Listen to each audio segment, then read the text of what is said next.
Bienvenidos todes, todas y todos a nuestros encuentros de utopías y sueños. Comienza un nuevo episodio para debatir, repensar y compartir lo que nos pasa como sociedad. Hablemoslo.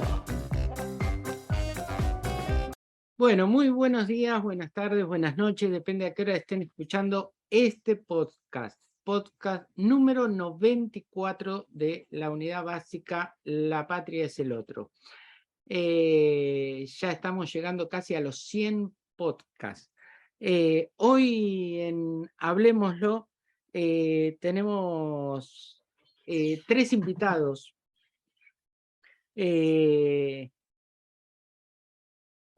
Todos latinoamericanos, para hacer una gran hermandad latinoamericana. Felipe Robledo desde Colombia, Adriana Salvatierra Arriaza desde Bolivia y Leo Poblete desde Chile. Todos militantes del lado huipala de la vida, por una Latinoamérica unida. Ese es el eslogan del programa de hoy. Y me acompañan la compañera Marta Sosniski desde la capital de Argentina, Gustavo Sosniski desde Mar del Sur, Daniel Marraschino desde Mar del Plata, yo desde Mar del Plata, y se acaba de conectar Adriana Salvatierra Arriaza. Un gusto a todos. También está acompañándonos hoy, que alguna pregunta le podemos hacer, Felipe Pasos desde Colombia. Vamos con la editorial, Daniel, ¿te parece? Me parece bien. Los latinoamericanos somos pobres porque es rico el suelo que pisamos, sentenciaba Eduardo Galeano. Recorremos cada espacio de nuestra tierra americana y encontramos a los pueblos hermanos, porque la misma sangre fue y es derramada, desde los negociantes de tierras hasta el campesino explotado en la tierra de su patrón, pasando por una pesca furtiva en beneficio de multinacionales, o la simple y horrorífica contaminación de esas empresas que se llevan todo sin dejar nada. Unas pocas comisiones, digamos, para algún dirigente que les permite que arrasen con todo, o la invasión yanqui golpeando puertas a la democracia, avaladas por congresales o judiciales, que estudiaron en el país del norte por becas a cambio de favores.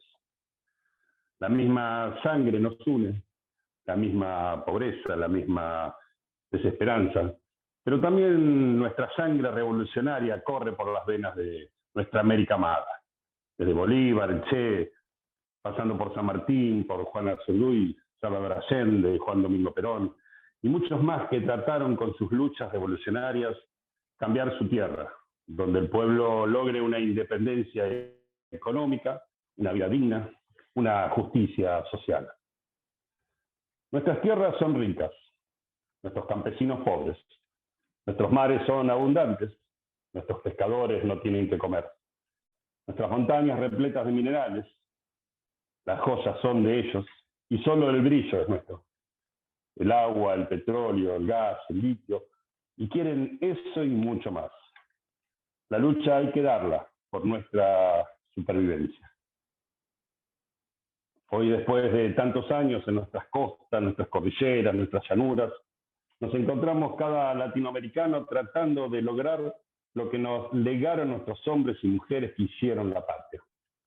Una nueva oportunidad, una ola de gobiernos populares se está gestando, con dificultades, con tensiones, con medios hegemónicos bastardeando la comunicación y diseñando cómo volver, con empresas que el negocio es la especulación y no la producción. Nos atraviesa el mismo destino. Debemos empoderar nuestro Mercosur, debemos protegernos de las amenazas externas e internas, comercializar nuestros productos, debemos unirnos, una sola canción que la cantemos todos, una nueva oportunidad que debemos aprovechar, con el pueblo desbordando las calles, con los militantes, con los dirigentes que nos representen y con el sueño intacto de la patria grande. Caminemos, no paremos que la esperanza renace, sabemos que vienen por todo. Hay un nuevo orden mundial. La pandemia no solo mostró los negociados del poder de los laboratorios, mostró la cara más aberrante del capitalismo, de los que pueden y de los que esperan. Nos dejó el mundo en jaque, entre luchas de poder, por la energía y por los alimentos. Los latinoamericanos sabemos que vienen por todo. Veamos la oportunidad de ser afortunados, porque el suelo que pisamos es rico, pero juntos logremos que sea nuestro. Gracias. Hasta ahí. Bueno, ¿cuántos disparadores todos juntos para comenzar a charlar? Felipe, ¿qué te disparó? ¿Qué te resuena a partir, estimado compañero Felipe? Y gracias por estar en un nuevo encuentro con nosotros. ¿Qué cosas te resonaron a partir de las palabras de Daniel? Bueno, Gustavo, lo más importante es empezar por la lucha alrededor de la tierra y del campesinado. Nosotros somos hijos de una colonia que vino con unas instituciones como la Mita, la Encomienda y demás, que claramente subyugaron el uso y el acceso de la tierra. Y hoy en Latinoamérica tenemos una regla general, y es que aquellas poblaciones que son dedicadas a ese uso, trabajo de la tierra, son poblaciones con condiciones de menos privilegios que el resto de poblaciones académicas, entre otras. Incluso podríamos hablarlo en términos más puntuales, los hijos de lo que en su momento llamamos criollos. Ahí hay una diferencia abismal. A pesar de que ellos también son dueños de la tierra, no necesariamente la trabajan, la tienen básicamente como tierra de engorde, pero quienes la trabajan, por lo general pequeños hacendados, suelen ser la cadena, el eslabón más débil en nuestras sociedades latinoamericanas. Y desde ahí Bolivia ha hecho un trabajo enorme, maravilloso, admirable. De hecho, hoy la FAO incluso reconoce esos grandes avances alrededor de lo que llamaríamos soberanía y seguridad alimentaria, que no es otra cosa más que devolverle la dignidad a los pueblos aborígenes, a nuestros pueblos amerindios. Y desde ahí quisiera situar la discusión porque, por lo menos en Colombia puntualmente, esto es una regla en toda Latinoamérica, pero en Colombia puntualmente la reforma agraria ha sido una utopía irrealizable, incluso cuando muchos de los miembros de esas castas políticas poderosas se han puesto la mano en el corazón, como lo hizo Alfonso López Pumarejo en el 36, en el siglo pasado, y aún así no lograron llevarlas a buen puerto. Y esto precisamente como una muestra de que logrando emancipar a quienes hoy trabajan la tierra, lograremos ir también emancipando otras luchas sociales en Latinoamérica, como por ejemplo lo que sucede hoy alrededor de la megaminería o megaproyectos, como lo nombraba Daniel, profundamente extractivistas. Entonces, básicamente lo que radica ahí es la dignidad, dignidad de pueblo, dignidad de tierra, de ancestralidad, como lo diría el gran jefe Seattle. Ustedes los blancos no entienden que el suelo que pisamos son nuestros ancestros que ya andaron con nosotros. Y eso es básicamente el suelo de América, un suelo con historia, con fuerza, con legitimidad, y desde ahí considero personalmente que debemos dar las puntadas de la mayor transformación. Porque a la larga, y si ustedes lo miran, la hegemonía de la multinacional incluso va muy ligada también a eso, a la apropiación de la tierra, creación de grupos paramilitares para desplazamientos y de nuevo apropiación de la tierra a más bajos costos, etcétera, etcétera. Y es algo pues tendiente en toda Latinoamérica. Felipe, ¿Cierto? y eso es hoy parte de la agenda, es un tema que está presente en Colombia a partir del nuevo gobierno. Es un tema de primer orden en este nuevo gobierno, porque hoy tenemos extensionistas, dueños de grandes latifundios, Para que se lleven una proporción, hoy hay personas, individuos con extensiones de tierra de 1.300, 1.500, 1.800 kilómetros cuadrados. Sí, sí, sí. Eso es... Sin duda pasa, Felipe, esas oligarquías terratenientes, aunque parecería que esas palabras son antiguas, cuando a mí me lo dicen, digo, bueno, pero contame qué cambió en la posesión de las tierras como para que esa palabra no tenga significado. Digo, eso está, pero digo, sí es un tema instalado, como para intentar buscar soluciones. Sí, Porque, de hecho se tiene planteado para el próximo año ponerlo en la agenda del Congreso. Este año se arrancó primero con otros elementos que son en términos estructurales necesarios para poder llegar a esas otras reformas educativas, en salud, acceso a tierra. Teníamos que arrancar con reforma tributaria, claramente que era una necesidad y muy poco aceptado por la ciudadanía y por la misma impopularidad, era que era uno de los temas más importantes que se debía poner primero. Y además, con esos recursos que se logren captar desde la reforma tributaria, poder apalancar un sistema de reforma incluso a la justicia, donde hoy ya estamos hablando de jurisdicción agraria, que en algún momento se tuvo un pequeño gendarme en su creación, pero que finalmente, como le digo, esas mafias y esas oligarquías terratenientes terminaron acabando incluso con la jurisdicción agraria. Pero eso ya es un tema del próximo año con vigencias fiscales. Clarísimo, Felipe. Y Felipe nos hablaba de la importancia en esa vanguardia, en esta lucha en Bolivia. Y bueno, acá está entonces con nosotros Adriana Salvatierra. Hola, compañera. Gracias por estar. Y bueno, Gracias, contanos Pedro. un poco lo que Felipe ya nos anticipó de esa lucha, de ese protagonismo del gobierno de Bolivia en manos del Evo en este tema de las tierras. Sí, para nosotros hay un tema muy importante y es que, a ver, el tema de la tierra no solamente ha sido un motor de la lucha de clases también, y eso ha sido un contexto histórico, particularmente en Bolivia, donde el movimiento campesino ha estado muy vinculado con la construcción de proyectos políticos revolucionarios. Y eso implica también que ha logrado insertar en sus agendas políticas, en las agendas de construcción colectiva revolucionaria, por supuesto, procesos tan importantes como la primera reforma agraria que se ve en el 52 y que obedece, por supuesto, a la gran presencia de los sindicatos agrarios en Bolivia organizados para defender y para construir un proceso ya en ese momento.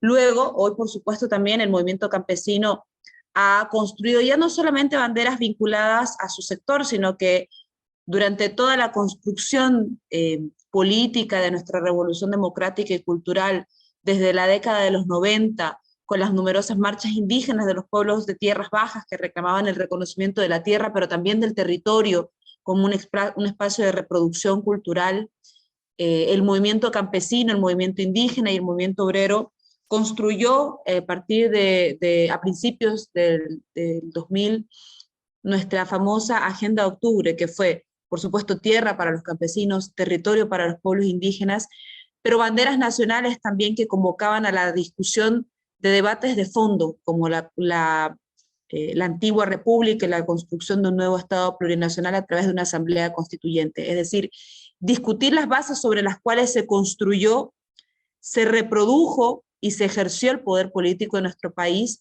durante más de 180 años. Y el discutir y sentar esas nuevas bases permitieron abrir un nuevo tiempo de participación donde temas como la tierra no solamente fueron atravesados a partir de la dotación y el uso efectivo de la tierra por parte del movimiento campesino, sino también temas muy importantes como el cambio de la estructura patriarcal de la tenencia de la tierra.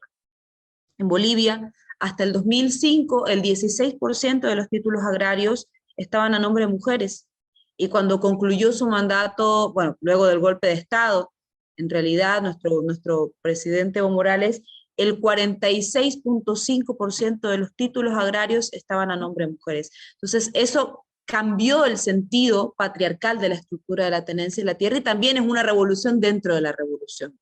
El habernos permitido hablar también de las nacionalizaciones y un ejercicio importantísimo de la soberanía de los estados. Pero yo creo que dentro de la motivación inicial que nos planteaban con la primera lectura también está el cómo nuestros países luchan por las soberanías, el cómo nosotros somos territorios intervenidos por este intento de disputa hegemónica de Estados Unidos sobre los territorios latinoamericanos. Y allí yo recordaba, y ahora estaba revisando nuevamente algunos escritos que teníamos de discusión política en nuestra organización, de cómo Estados Unidos, por ejemplo, en 1904, si no me equivoco, con el corolario de Roosevelt, planteaba la intervención militar directa cuando sentía afectados sus intereses en América Latina, e invadió casi todas las repúblicas latinoamericanas, ya en una supuesta defensa de los intereses económicos, de las inversiones de Estados Unidos y de la afectación a supuestos derechos de ciudadanos estadounidenses en territorio latinoamericano.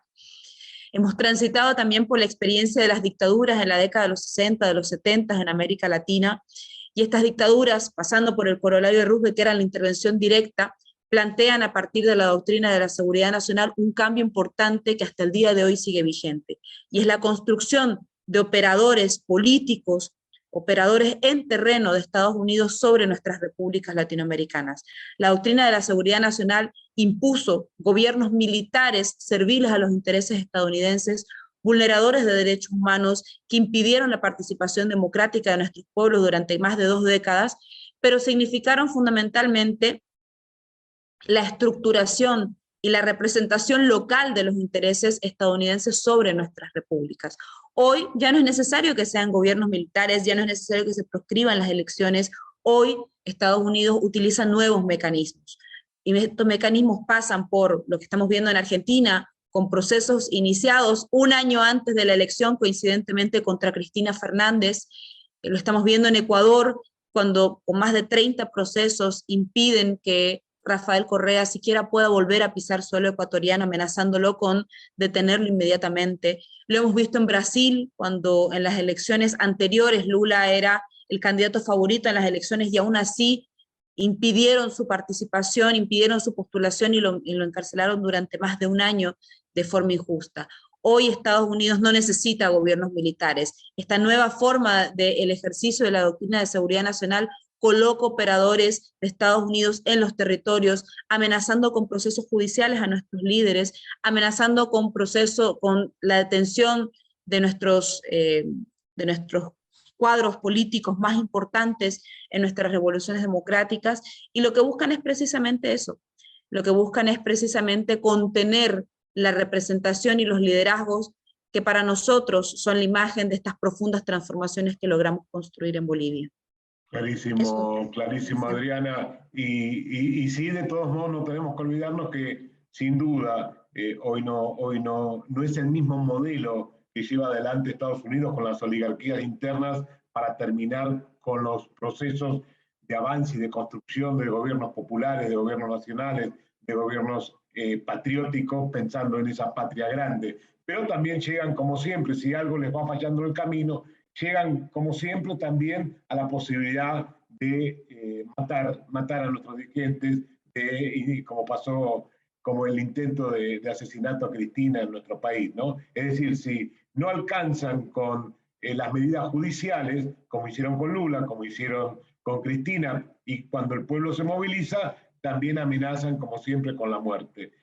Hoy, Felipe, vos hablabas, antes de comenzar con nuestro podcast, hablabas de la importancia, y sabemos, todos los que militamos, de la importancia de esa solidaridad de los gobiernos progresistas, de los gobiernos patrióticos para la construcción de esa patria grande que, en definitiva, es cada uno de nuestros países. Necesitamos de esa articulación, de esa patria grande, de esa Latinoamérica unida, como ha pasado en la lucha de clases de toda nuestra historia. Desde ahí lo que me gustaría escucharte, Adriana, y escucharte, Felipe, digo, porque nosotros tenemos permanentemente la mirada puesta en Bolivia, la mirada puesta en Chile, la mirada puesta en Colombia, la esperanza que nos genera a partir de las medidas que se toman en el gobierno boliviano, en los primeros tiempos, en los primeros momentos del nuevo gobierno colombiano, todo el avance.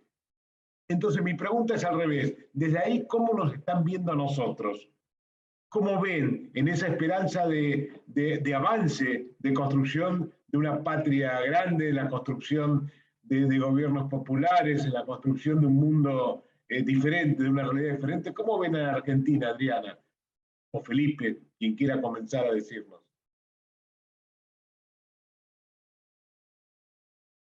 Ahí Felipe, Yo creo que hasta un poco, le dio lugar a Adriana y Adriana nos cuenta. yo creo que en este momento, quizás por nuestras propias crisis económicas, Bolivia tuvo a partir de la pandemia y el golpe de Estado una disminución de casi 11 puntos en el crecimiento del Producto Interno Bruto. Y hoy día ya estamos poco a poco progresando, hemos alcanzado, si no me equivoco, el primer trimestre del 2022, un crecimiento del 3.9% del Producto Interno Bruto, y eso, además, uno de los niveles más bajos de inflación en América Latina, estamos por el 1.6%.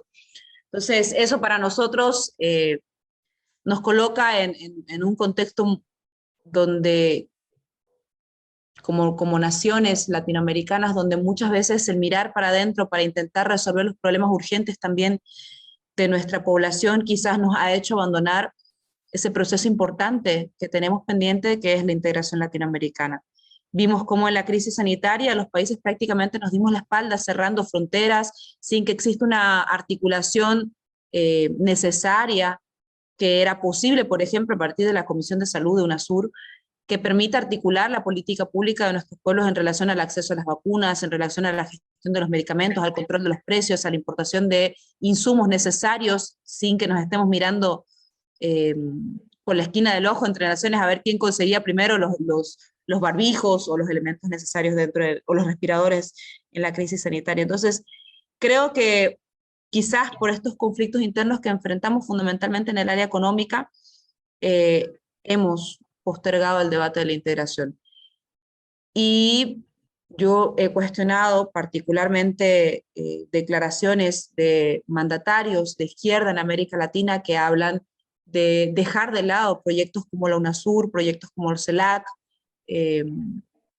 porque aparentemente estarían dentro del esquema de la polarización entre derecha e izquierda en América Latina, y es que yo creo que no se puede abandonar esos proyectos que en su momento contribuyeron no a una polarización, sino a la estabilidad política y al ejercicio de la soberanía de nuestros pueblos, como fue UNASUR.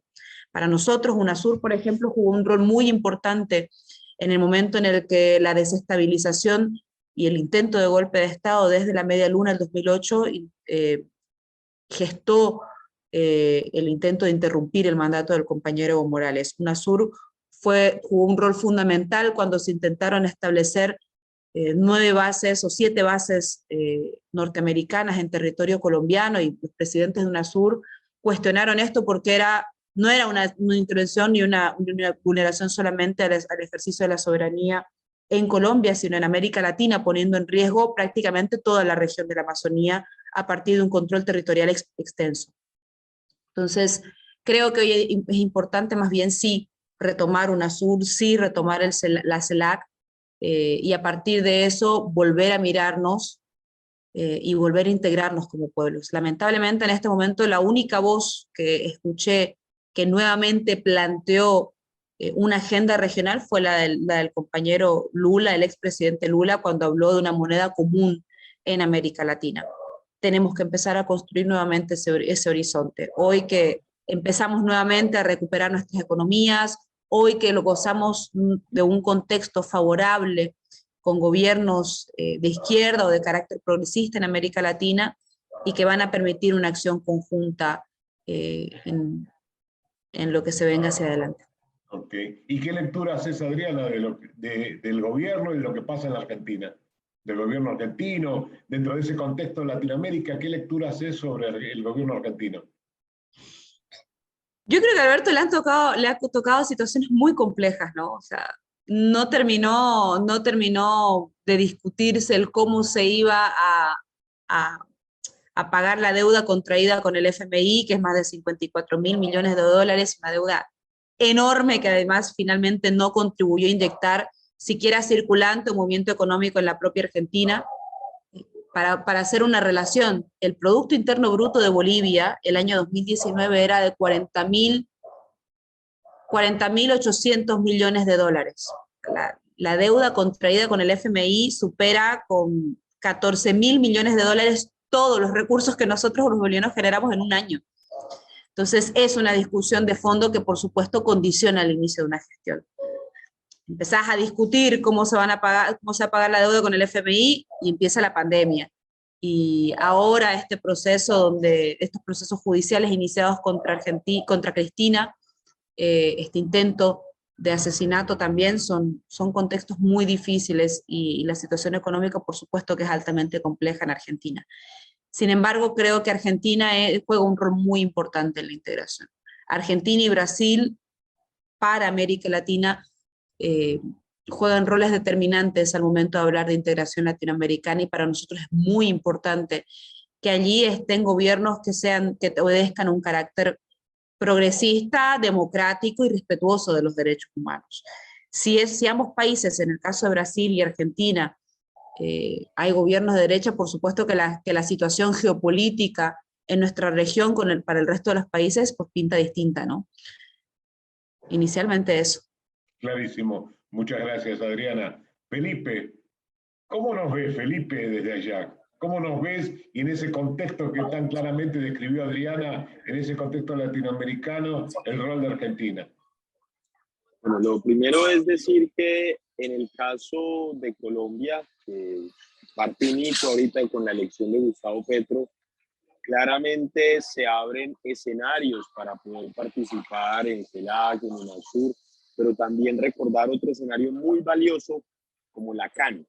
De cierta manera, incluso hace poco el mismo presidente invitó a países como Argentina que también pudiéramos consolidar ese tipo de unificaciones que también van generando agendas comunes independientemente de las dinámicas propias de los gobiernos que se vayan dando al interior.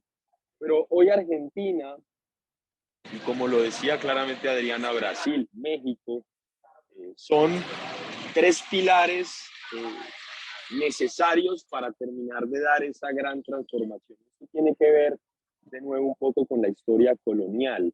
Si bien Simón Bolívar logró trabajar la independencia, por ejemplo, de países como Bolivia, también es cierto que en el caso de La Pampa la historia fue diferente. Y esto tiene que ver con la forma en la que incluso el mismo virreinato se fueron consolidando. Esto tiene unas dinámicas políticas bien particulares si usted lo mira in situ. Hoy Argentina es el crisol para poder consolidar a Latinoamérica hasta la Patagonia, Y Argentina, a pesar de la problemática económica tan compleja que ha afrontado actualmente y desde hace ya décadas, se resiste como economía a darse por perdida y ciertamente trata de seguir teniendo la posibilidad de generar soberanías sobre la moneda, por ejemplo, cosas que no sucedieron en otros contextos latinoamericanos. Y asimismo, desde las vías democráticas siguen haciendo el trabajo para consolidar estas agendas progresistas. Es cierto que no va a estar fácil porque el trabajo comunicacional ha tenido ecos en Argentina, pero ciertamente la base de la transformación va a estar en estudiantes y Argentina tiene una historia de movimientos estudiantiles bárbara, como dicen ustedes, y desde ahí se pueden dar posibilidades para que el kirchnerismo, por ejemplo, consolide el crisol que le está haciendo falta hoy a Latinoamérica, Lula con Brasil, y podríamos hablar que por primera vez en la historia hay la posibilidad real de hacer agendas comunes reales, pensando desde Abya Yala, formas otras en las que vamos incluso creando el lenguaje, nombrando las circunstancias y los aconteceres que asimismo redunden en lo que hoy llamamos sumac causai, como lo decíamos antes, o también el buen vivir. Formas en las que tal vez, para ser muy sinceros, Daniel, Adriana, Tal vez nosotros hoy ni siquiera estaríamos a la altura de esas formas otras de vivir a las que podríamos llegar si logramos consolidar esas agendas comunes. Importante, poner la posibilidad de crear una moneda que unifique las economías. Esa agenda es muy importante ponerla hoy en Latinoamérica. Y de cierta manera, Argentina de nuevo se convierte en un país muy importante para consolidar ese proyecto económico, entre otras porque la inestabilidad económica de Argentina también tiene unas particularidades muy cercanas con la corrupción, como el tema de los bonos buitre y el corralito y demás. Y volverle a entregar esto a las agendas progresistas claramente puede poner esa agenda común en términos de unificación. Me parece ahora el tema más complicado que quisiera también poner en la mesa es el caso de lo que está pasando en estos momentos con países como Perú, donde claramente ha necesitado más apoyo por parte de la unidad latinoamericana y que claramente, sin entrar tampoco al intríngulis de la situación de Perú, pero claramente ha necesitado más interrelacionamiento por parte de países vecinos que puedan ayudar a paliar la crisis que está sucediendo hoy en Perú. Recordemos que Perú también es un país en el que se constituyó además nada más y nada menos que el Imperio Inca y uno de los virreinatos más fuertes donde se estampaba la moneda. Hoy Perú es una economía muy fuerte, pero que viene de unas crisis complejas y solamente en la unidad latinoamericana está la respuesta para poder consolidar ese había yala o ese buen vivir. Me preocupa un poco el tema de Argentina en relación a la seguridad y en el que claramente no sería la excepción de un candidato o incluso presidente asesinado. Y sabemos que esas son formas que utiliza países hegemónicos como lo ha sucedido en Chile y como ha sucedido también acá en Colombia, entre otras. Y creo que es el momento de Latinoamérica, pero es importante que se apalanquen, uno, en estudiantes con mucha fuerza, y dos, el tema de seguridad alrededor de la candidata sí va a ser muy importante. Muy bien, Felipe. Yo me considero en eso que decís un estudiante, por eso sigo estudiando, para que siempre sea parte de esa posibilidad de seguir con la lucha, ¿no? Marta, seguimos estudiando. Para así Felipe dice, la fuerza está en los estudiantes, por eso seguimos. Sí, Marcelo. Nada, ¡Que vivan los estudiantes! Que vivan. En esta conversación, una nota de color que Adriana fue por 5 horas presidenta de Bolivia y es muy joven, y entonces a nosotros los que ya somos un poco más grandes, se me viene a la cabeza Ofelia Fernández, y digo, y lo veo a Felipe también tan joven, y digo, qué hermoso futuro nos espera, ¿no? Así es. Acá en América Latina. Contanos, Adriana, esa experiencia, ese momento. A ver, a mí siempre cada tarea que en el ejercicio del Senado asumí la tuve que desarrollar más que como un recuerdo para el orgullo, como una enorme responsabilidad. A mí me pasaba y algo que aprendí mucho y que me quedó muy marcado de las enseñanzas del compañero Evo, fue primero que el cargo uno no lo busca, sino que la responsabilidad le llega a uno cuando existe la posibilidad de ejercerlo, ¿no? Y esta posibilidad no está marcada por los amarres que uno pueda hacer, por las operaciones políticas, sino por cómo un cuadro busca prepararse de forma suficiente como para asumir determinadas responsabilidades. Yo fui senadora a mis 25 años, porque en Bolivia también nuestra revolución democrática y cultural permitió que una persona pueda ser parlamentaria desde que puede votar, tanto en los niveles nacionales, en los niveles locales, los ámbitos legislativos. Toda persona que cumple 18 años puede participar, elegir y ser elegido. Y eso fue un cambio de nuestra constitución política del Estado.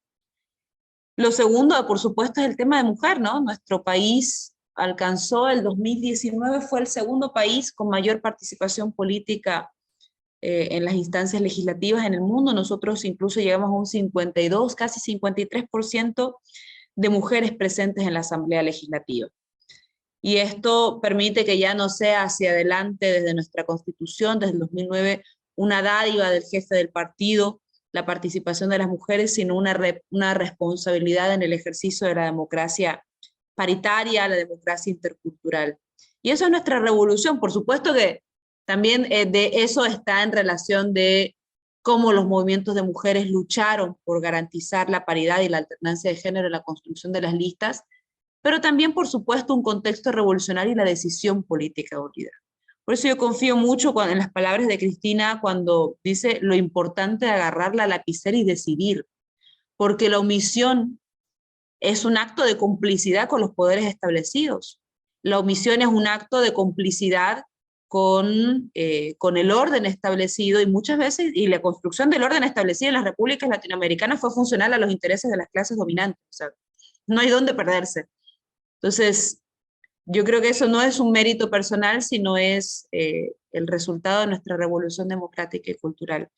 Fui presidenta interina durante 5 horas a mis 30 años, porque en nuestro país las transformaciones estructurales permitieron que los jóvenes podamos ser parte de la construcción de nuestro Estado plurinacional. Y por supuesto que es una responsabilidad enorme. El Evo nos decía, por ejemplo, que él sentía mucha responsabilidad de ser el primer presidente indígena en la historia de Bolivia, porque él sabía que una buena gestión suya abriría las puertas para que se amplíe la participación del movimiento indígena históricamente excluido de nuestra república. Asimismo, con 30 años yo sabía, o con 25 años al asumir el Senado, yo sabía que el cumplimiento de mis responsabilidades podrían abrir la puerta para una mayor participación de los jóvenes. Entonces ahí radica la principal responsabilidad. Y en los hechos, ¿no? Como esa responsabilidad, Adriana, se materializa, ¿no? Y esto es lo de Latinoamérica, ¿no? Porque para nosotros tantas veces escuchamos a Evo y esa lucha y ese hablarnos de Evo desde ese lugar de hermano latinoamericano nos motiva, nos llena de esperanza. Y escucharte a vos mencionar algo muy actual sobre dichos de nuestra querida Cristina, y también eso es muy motivador y eso marca en los hechos, en los lugares que estos conductores, estos dirigentes nos marcan en ese camino de seguir avanzando en esa construcción popular. Adriana, internamente, Arce, Evo, ¿qué lugar tiene hoy Evo dentro de esa representación de lo popular internamente en Bolivia? Mira, él es nuestro presidente de partido. Por supuesto que esa transición entre haber sido el presidente del partido y por supuesto también el presidente de Estado durante 14 años es una transición compleja. O sea, la conducción política va de un lado, la dirección del Estado va de otro, no de otro en el mismo sentido, sino está en otra persona representada, como es nuestro compañero Luis Arce. Entonces ahí estamos también en una experiencia democrática nueva. Pero yo creo que lo fundamental es que nuestro compañero Evo, que es la referencia de la conducción ideológica del proceso, continúa al frente del partido. Porque acechan permanentemente los intereses norteamericanos para que en los procesos de relevo de los liderazgos se desvirtúe la esencia y la naturaleza de las revoluciones.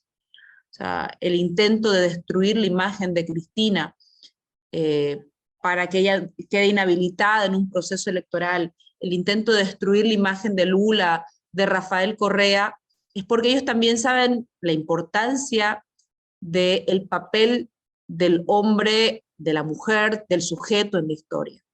Por supuesto que nosotros creemos en las construcciones colectivas, pero sin duda alguna los procesos, las revoluciones, tienen mucho también, tienen mucho de esa impresión que dejan en ella el carácter de sus líderes. Evo Morales ha tomado decisiones arriesgadas en nuestro país, a las que muchos en algún momento les dijeron, ten un poco de cuidado. O sea, nosotros teníamos antes de Evo el presidente Carlos Mesa. Y Carlos Mesa, cuando le planteaba a Evo una ley para nacionalizar los hidrocarburos, le decía, Evo Morales, con sus jueguitos de soberanía, con sus arranques de soberanía, pretende que la nacionalización sea algo fácil y nos ha dicho que es imposible. España nos lo ha dicho, Estados Unidos nos lo ha dicho múltiples transnacionales, y Evo Morales llegó con el coraje que todos conocimos a nacionalizar los recursos naturales y a demostrar que no eran discursitos de soberanía. Yo insisto siempre, y que se podía ir más allá de lo claro, posible, o lo de que el poder te marca como que hay que obedecer y ser prudente, ¿no? Cuando hablan de claro, ser prudente, ¿no? y reconocer que no fue magia, ¿no? Lo claro, que bien dice Cristina. por No fue supuesto. magia, fue decisión. Así es, y gracias por seguir mencionando a Cristina. Se acaba de conectar. Hola, Lionel. Veo. La pata chilena que nos faltaba. Bueno, un fuerte abrazo para todas y para todos en este lugar muy querido de intercambio de ideas. Te saludo, Marcelo, Gustavo, Daniel. Saludo también a Marta y obviamente y a Felipe también, y obviamente a Felipe y a Adriana, quien están aquí hoy día para intercambiar ideas sobre lo que ocurre en nuestra patria grande. Yo en Argentina, recién llegado, esta mañana salí de Chile, donde, como ustedes se imaginarán, está pasando por días bien complejos, interesantes para analizar también. Yo, en primer lugar, me quiero solidarizar con lo que ocurrió ayer en el marco de la marcha del 11 de septiembre. Ayer fue 49 años, el aniversario 49 años desde el golpe de Estado cívico-militar en Chile, y en el marco pudimos observar un cuadro tremendamente violento, con mucha infiltración por parte de hombres y mujeres que se autodefinen como anarquistas, pero ya a esta altura del partido sabemos que son infiltrados por parte de la derecha, queriendo generar ahí disturbios, también amedrentar un pueblo que, a pesar de la tremenda derrota política, electoral, ideológica que se sufrió el domingo anterior en el marco del plebiscito, a pesar de eso, un pueblo que está dispuesto en levantarse, en seguir luchando, en seguir buscando formas de convencer a las masas de que superar ese neoliberalismo tan acérrimo, tan cruel, tan injusto en Chile es posible. Y bueno, contarles que justo lo que dije hace unos instantes, ¿no? Hay que entender el resultado electoral, lamentablemente hay que entender el resultado electoral del plebiscito del domingo 4 de septiembre como lamentablemente una voz muy fuerte, inapelable por parte de las masas, que le dijeron que no a la nueva Constitución. Yo quiero resaltar un titular que leí en Página 12 aquel domingo a la noche, que me pareció que se ajustaba de forma muy fidedigna a lo que pasaba en Chile aquel domingo a la noche, y el titular decía que Chile no logra despegarse del quinochetismo. A las fuerzas populares en Chile nos quedó demostrado o se ratificó nuevamente de que dejar atrás el legado del tirano Augusto Pinochet va a requerir de profundizar el trabajo político, ideológico, de profundizar el alcance que esto tiene también con las masas, quienes son absolutamente secuestrados por un blindaje mediático feroz, tremendamente potente, dispuesto a hacer cualquier cosa. Embarraron la cancha de una forma tremenda en el marco de estas elecciones del plebiscito. Y bueno, lo que hemos tenido en estos últimos días, semana y un día en Chile, es una conciencia muy amplia de que los sectores populares, las fuerzas populares de Chile deben tomar lo que ocurrió el domingo pasado para ya ingresar en un estado de reflexión, de análisis, y que de ahí, y esperemos que así sea, salga una síntesis que pueda darnos una hoja de ruta de cómo se sigue en Chile, ¿no? Lionel, sin duda no nos es extraño, y si no seríamos muy ingenuos en pensar que frente al plebiscito la derecha y los medios hegemónicos de comunicación no iban a hacer lo que hicieron. ¿Qué otras cosas iban a hacer si no fuera embarrar la cancha, mentir, ocultar? Digo, eso es una verdad que conocemos y que no nos puede sorprender. Si nos sorprende es que en algo nos equivocamos. Si estamos sorprendidos porque la derecha y la prensa hegemónica han lo que hizo en Chile, si eso nos sorprende, y bueno, tenemos que autocriticarnos y reflexionar y en algo nos equivocamos, porque sería una mirada muy ingenua. Y con mirada ingenua no podemos avanzar. Y esto nos ha pasado en Argentina, sin duda, nos ha pasado, por supuesto, en Argentina en momentos electorales, nos ha pasado, pero también hubo aprendizajes que permitieron que de todos modos en el 2019, frente a lo que se generó con el Frente de Todos, pudiéramos ganar las elecciones, a pesar de la plata que el FMI le puso a Macri, a pesar de los medios hegemónicos ensuciando a nuestros conductores, a Cristina fundamentalmente.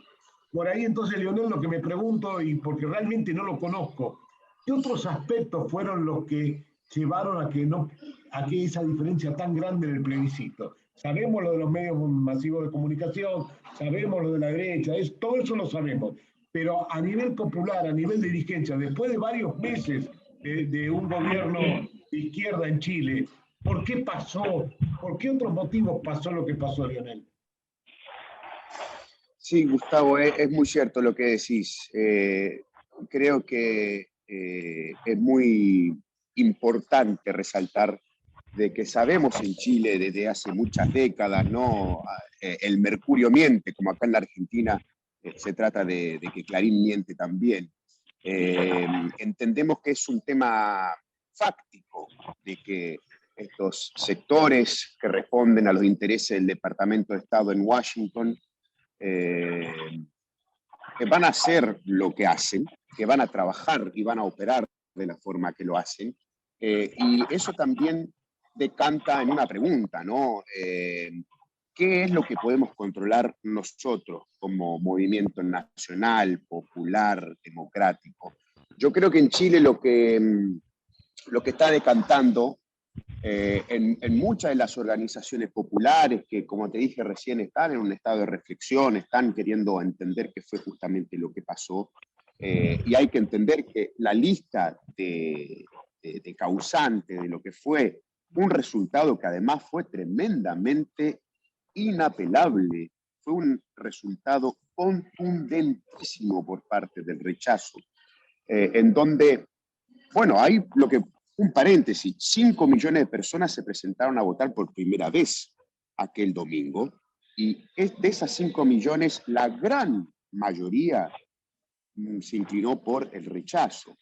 Entonces, claro, acá, bueno, y además hay otro dato también que me parece tremendamente preocupante. Hay ya varios estudios que dan cuenta que los deciles más vulnerables en términos socioeconómicos de la sociedad chilena se inclinó masivamente por el rechazo. Algunos hablan de más del 75% de este estamento socioeconómico en Chile le dijo que no a la nueva constitución.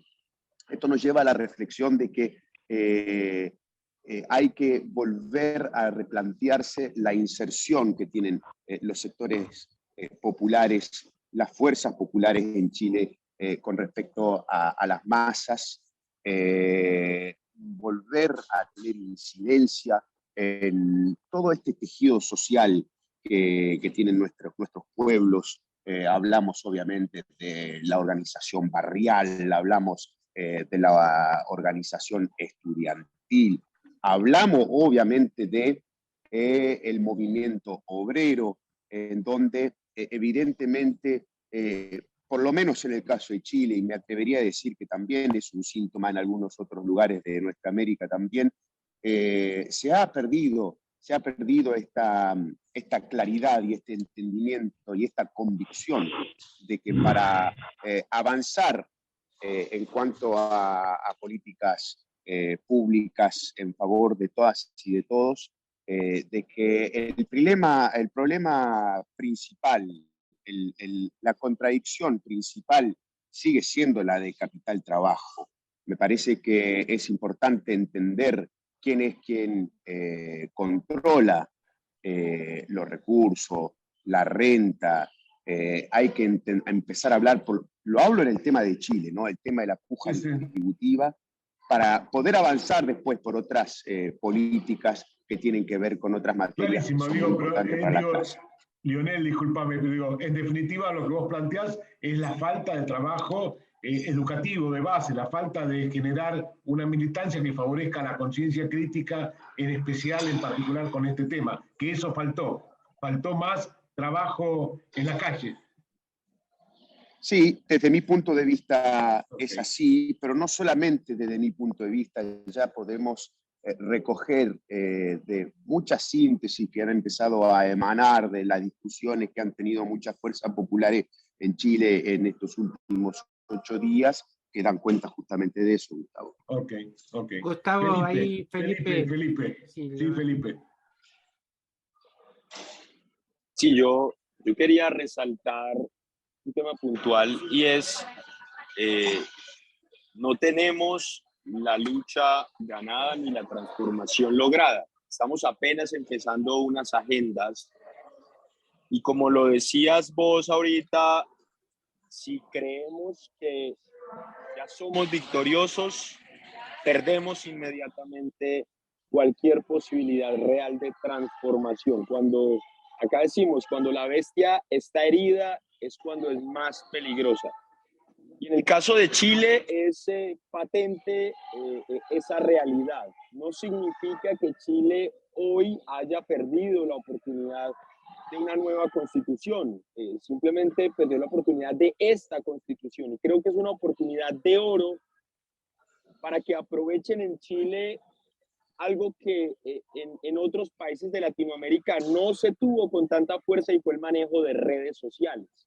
Ese manejo de redes en el que logró, de cierta manera, contra todo pronóstico, quedar en la presidencia, puede ser la forma en la que se articulen diálogos sincrónicos con la población y que permitan la construcción de una nueva constituyente donde el temor se vence, y lo decimos desde la experiencia colombiana, con pedagogía. Es la única forma, no hay otra forma de vencer ese temor que de cierta manera colapsa la democracia y la lleva a fenómenos poco saludables, porque claramente es una decisión democrática, pero no necesariamente fue la mejor decisión. Y otra gran lección también es el hecho de saber que los derechos, mis amigos latinoamericanos, los derechos no necesariamente se refrendan en las urnas. Y esto tiene una gran lección tanto en Chile como para Colombia. De suerte que el pacto de paz en La Habana podía pasar como ley estatutaria, pero acá el plebiscito, por un mínimo margen, ganó con el no a la paz con el proceso de las FARC. Los derechos, en este caso, no necesariamente se llevan a escrutinios. Y esto también debe ser una experiencia a nivel latinoamericano, porque al fin y al cabo somos hijos de la Iglesia Católica. Y muchos de nosotros, así sean judíos, musulmanes, ateos, fueron educados en gran parte de Latinoamérica por la Iglesia Católica. Y eso lleva, aunque no lo creamos, un pequeño tufo, un pequeño deje de cierto conservatismo, de ciertas, a veces incluso miedos a la transformación y a lo nuevo. Así que lección para Chile, lección para Argentina.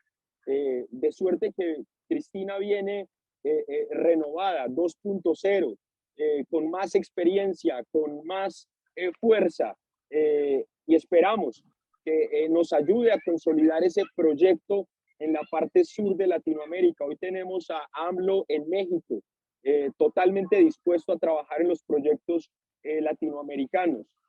Así que el punto está dado, y acá también hago un tema de una interpelación de nuevo, saliéndome, pero con relación puntual. Si nosotros, los latinoamericanos, no nos unimos desde ya y desde países alternos ofrecemos ayudas reales como común unidad, simplemente nos van a romper desde cada Estado-nación. Porque las clases políticas, sí, las clases políticas latinoamericanas son expertas desde hace más de 2 siglos en el manejo comunicativo, y ellos se hicieron pasar por americanos para poner a indígenas, a afros, al pie de la batalla de una independencia en la que finalmente los derechos se quedaron solo para ellos. Ellos son expertos para saber mutar, y la única forma de no permitirlo es que no se logren enquistar en Estados-nación. Necesitamos la ayuda latinoamericana. Perú necesita apoyo puntual. Hoy Argentina necesita apoyo en medios de comunicación. Así uno no crea desde Colombia publicando. Eso alborota el algoritmo en redes sociales, y son luchas, nuevas formas de luchas impensadas hace 20 años. Como bien traía Adriana en la cita, Felipe, sobre lo que decía Cristina, sobre que le decía a nuestro presidente que agarre la lapicera, nosotros tenemos una ley de medios súper aprobada y trabajada, y fueron desde un lugar de mucho trabajo con participación popular, que lo único que falta es que realmente un día, de una vez por todas, Alberto agarre la lapicera y esa ley de medios se ponga en vigencia, porque ya está hecha. Felipe, algo que yo me pregunto, y lo hago extensivo a vos también, Adriana, a Lionel, a todos nosotros. En general, cuando hablamos, mencionamos como dice un gran amigo mío boliviano, a Papá Evo, hablamos de los nuevos presidentes, hablamos de la izquierda. En general, no sé si por omisión, yo digo, dentro de mi profesión podría hasta decir que es casi inconsciente, pero creo que es consciente, nos cuesta nombrar la revolución bolivariana y no nombramos nunca a Maduro. ¿Qué nos pasa con Maduro? Y frente a esto, cuando Felipe hablaba de esa pedagogía que hay que hacer, me imagino, por la importancia que tiene la relación de Colombia y Venezuela, me imagino la pedagogía que tienen que llevar adelante en los sectores, inclusive populares, de Colombia, para que se acepte una nueva relación con el gobierno de la Revolución Bolivariana y de Maduro. Pero ¿por qué no hablamos de Maduro? Pregunto. Bueno, yo hago una hipótesis sometida a cualquier proceso de mis compañeros de crítica constructiva. Creo que parte del hecho de que no se nombre a Maduro a este, digamos, contexto puntual se debe a que viene de una economía muy fracturada, con unas realidades políticas muy complejas en los últimos años, en los que si lo comparamos con el momento, por ejemplo, del compañero Hugo Chávez, cuando asumió la presidencia, era una Venezuela con un auge económico impresionante, que ponía agenda política a nivel internacional, que de cierta manera incluso confrontaba a Estados Unidos, entregando calefacciones, por ejemplo, en el estado de Nueva York en pleno invierno y demás. Y creo que tiene que ver en parte con la crisis económica como un tema puntual. Y el otro tema puntual es que, para bien o para mal, Colombia, como aliado estratégico de Venezuela, al haberla aislado, de cierta manera Venezuela había quedado muy limitada en sus relaciones, entre comillas, políticas, porque éramos el principal aliado realmente de Venezuela. Compartimos una frontera de más de 2.200 kilómetros, una de las fronteras más amplias en el mundo. Pero de la misma manera, considero que al restablecerse estas relaciones, que ya el 26 de septiembre se abre frontera entre Colombia y Venezuela, esto va a ser una epopeya, va a venir el otro elemento, pedagogía, pero pedagogía con la acción presentada, en este caso, datos y cifras económicas. Vamos a ver cómo Cúcuta, ciudad limítrofe con Venezuela, definitivamente va a volver a recuperarse económicamente, porque la vida económica de Cúcuta era precisamente San Antonio de Táchira y todo lo que era Venezuela. Y vamos a ver lo mismo en Arauca y en otros departamentos que colindan precisamente con el país vecino de Venezuela. Al restablecer esas relaciones económicas, con seguridad el colombiano promedio también va a empezar a, en esa pedagogía, entender, porque vuelvo y le digo, esto es con cifras. Cuando uno le pueda decir, mire, señor colombiano, resulta que reabrir la frontera con Venezuela ahora nos ha dado tanto... Perdón, Felipe, pero es llamativo lo que dice Gustavo, es verdad, de que, o sea, hablamos de que teníamos que ayudar al compañero Castillo en Perú por la situación tan difícil que está pasando, pero no hablamos del compañero Maduro. Nos cuesta hablar del compañero Maduro. Es más, yo he criticado, por ejemplo, a nuestra vicepresidente, que ella nunca lo nombró a Maduro. Y sin embargo, Maduro tuvo la deferencia de apoyarla en este mal momento que pasamos todos.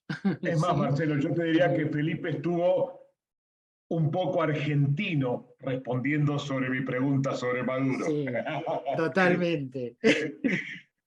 Entonces, Adriana, sobre esto, sobre la omisión de nombrar a Maduro, porque digo, a ver, yo personalmente, digo, y humildemente digo, no me cabe duda de la posición antiimperialista de Maduro, y la posición de Maduro de intentar, más allá y frente al bloqueo y frente a todo lo que pasa, lo que pasó en cuanto a la política de Estados Unidos con Venezuela, el intento de seguir sosteniendo la revolución bolivariana. Adriana, ¿alguna lectura sobre esto? A ver, yo participo del análisis realizado por Felipe desde el ámbito económico, porque uno de los ejemplos de la izquierda en América Latina, por lo menos en el caso boliviano, no carezco de información en el resto, pero la izquierda en Bolivia estaba muy estigmatizada porque la última referencia que nosotros teníamos de un gobierno de izquierda, valga la redundancia, había sufrido una de las crisis inflacionarias más importantes de nuestra historia. Más o menos tipo 2001 en Argentina, bueno, 85 en Bolivia. Y ese gobierno de izquierda para nosotros significó un fantasma que difícilmente nosotros podíamos eludir. Y claro, uno de los puntos más exitosos, como decía Felipe, es que la izquierda y el ciclo progresista en América Latina, particularmente esta primera ola que muchos le dicen, estaba pues representada en éxitos económicos, en importantes cifras de reducción de la pobreza extrema, en importantes cifras de reducción de la deuda externa, de crecimiento del Producto Interno Bruto, y por supuesto que en la celebración de los logros o en la foto de la victoria todos queremos estar. Probablemente en la foto donde la situación se hace mucho más compleja en términos económicos, menos gente quiera participar. Yo no voy a hacer una crítica al respecto, pero creo que ya, bueno, si Colombia restableció las relaciones diplomáticas con Venezuela, probablemente Argentina ya lo hizo después de Colombia, pero ya debería estar normalizándose. ¿Qué es lo que sí podría yo aumentar? Muy sencillo a lo que decía Felipe, y es que nosotros en el fondo, producto de ese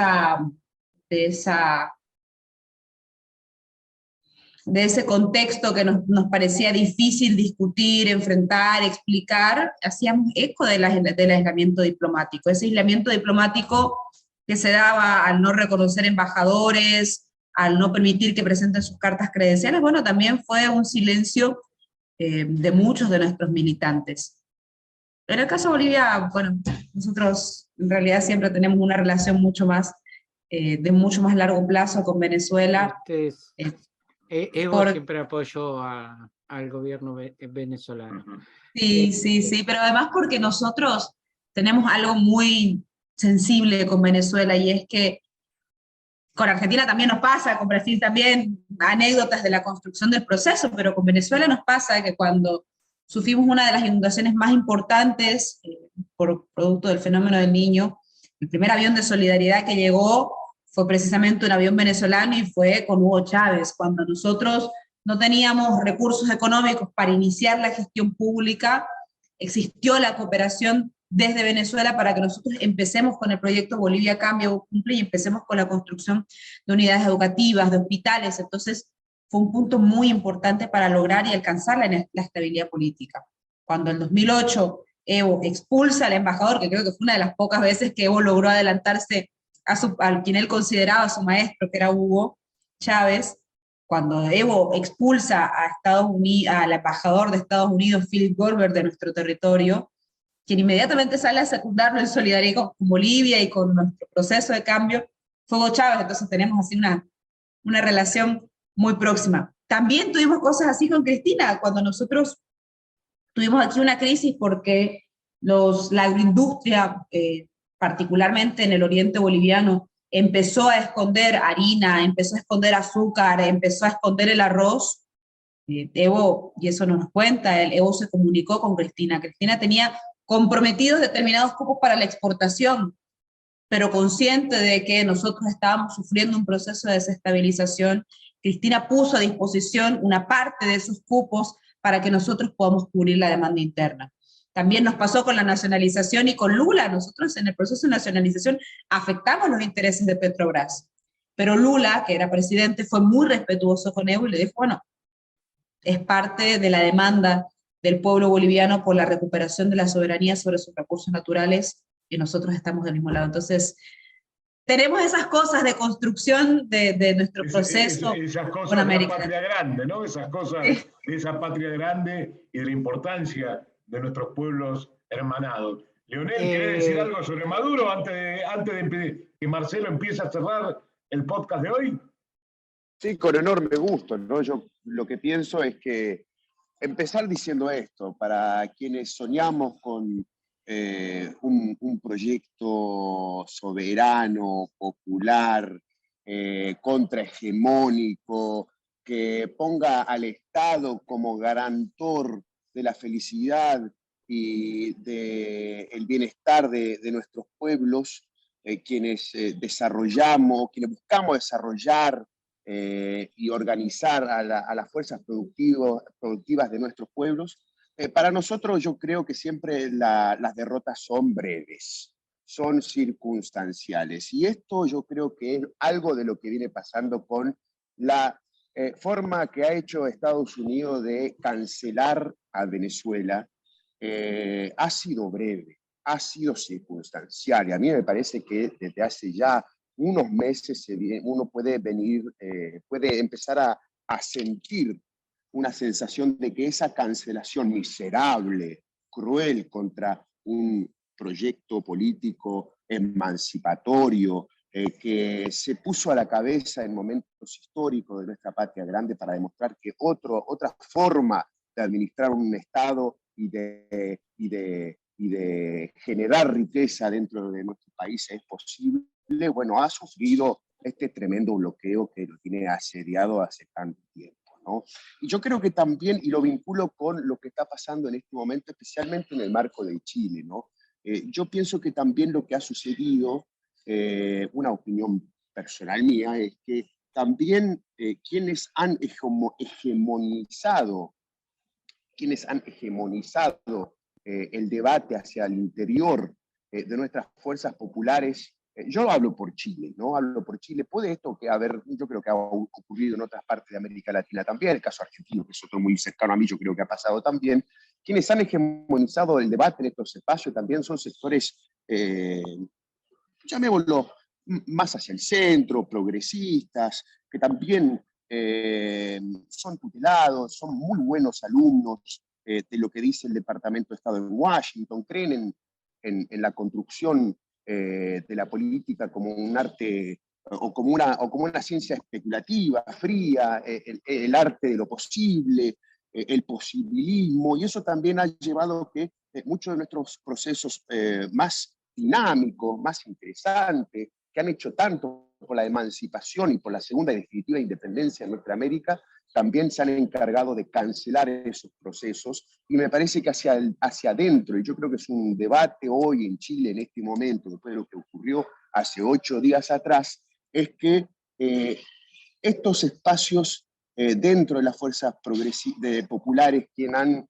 moderado un poco más la marcha hacia adelante de nuestros pueblos, también son los que han fracasado en esto, ¿no? Y que una mirada más popular, más revolucionaria, si se quiere, es tremendamente importante para poder avanzar y para poder hacer una verdadera contrahegemonía a la política brutal, cruel, nefasta del Departamento de Estado en Washington. Esa es mi opinión con respecto al tema Maduro, y lo vinculo también con lo que pasa en nuestra América y con lo que nos corresponde a nosotros y nosotras como militantes de las causas nacionales y populares, de empujar desde el debate para entender que para avanzar hay que ser dinámico, hay que pelearse con el poder, hay que enfrentarlo, hay que contraargumentarlo, y hay que persuadir a las bases populares de nuestra América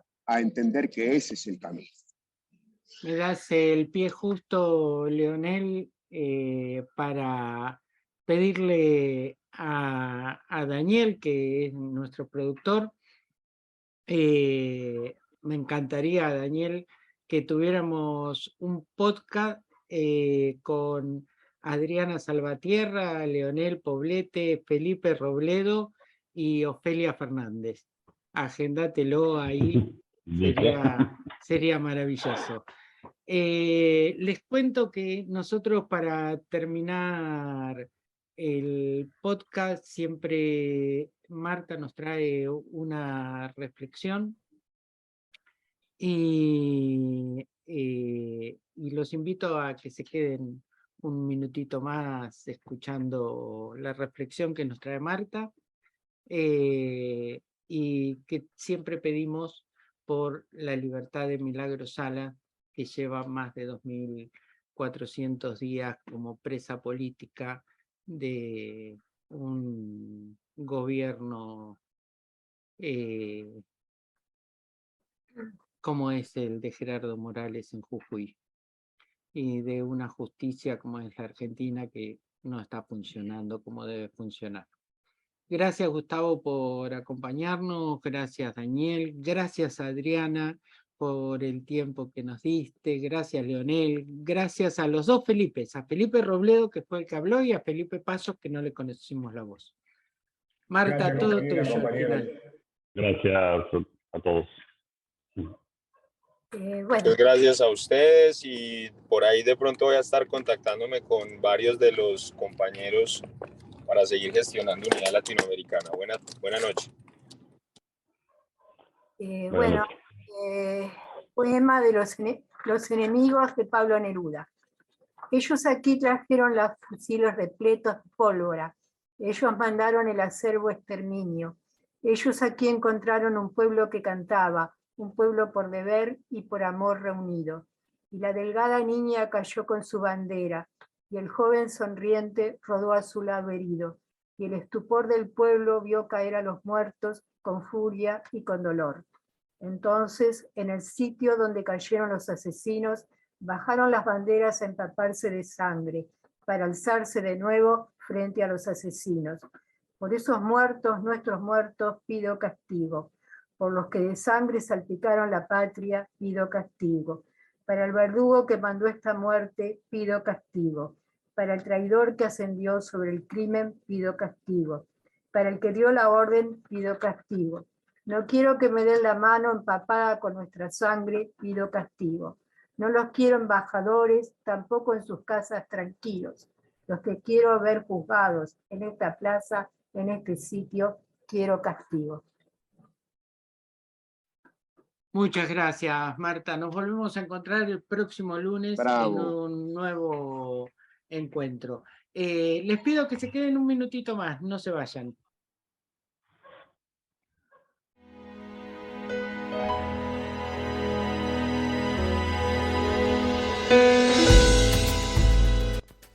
Llegamos hasta aquí con este episodio, con la esperanza de provocar algún movimiento que permita continuar aprendiendo y construyendo respuestas colectivas.